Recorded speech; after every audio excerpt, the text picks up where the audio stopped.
অপু কিনলো ল্যাম্বরগিনি, গুম হারাম সব বাংলাদেশের শিক্ষিত এবং মিডল ফ্যামিলির সবার। সবাই এখন টিকটকার হইতে চায়, অপু হইতে চায়।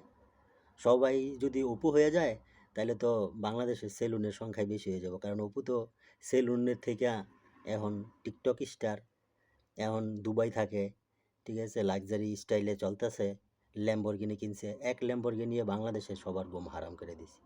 এইটাই যদি হয় বাঙালি এবং বাংলাদেশের মানুষের মন মানসিকতা, তাহলে হয়তো এই জুলাই আগস্টে যেই আন্দোলন করছে, এই আন্দোলনের কোনো মানেই হয় না। তাহলে সবাই টিকটকার হলেই পারতো, শেখ হাসিনা ক্ষমতা থাকলেও কোনো সমস্যা ছিল না।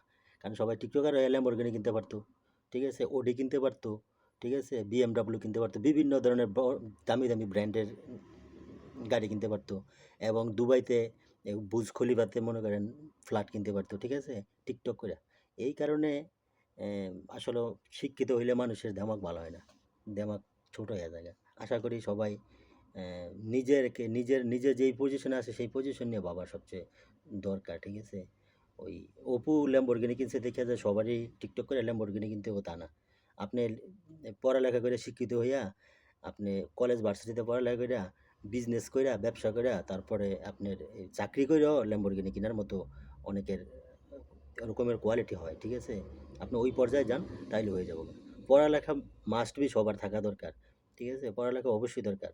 শুধু খালি টিকটকার হইয়া মাথায় চুল দিয়া কালারিং কইরা ওই ল্যাম্বরগিনি নিয়ে ঘুরলে মানুষে ভালো পায় না। টিকটকার ওই অপুর কমেন্টস বক্সের ভিতরে কেমন কমেন্টস আসে, আর একজন শিক্ষিত ফ্যামিলি যারা ভালো ভদ্র নম্রভদ্র তাদের কমেন্টস বক্সের দিকে তাকায় দেখেন, কতটুকু পার্থক্য তখনই বুঝতে পারবেন। আশা করি সবাই আল্লাহ হেদায়েত করবো ইনশাল্লাহ।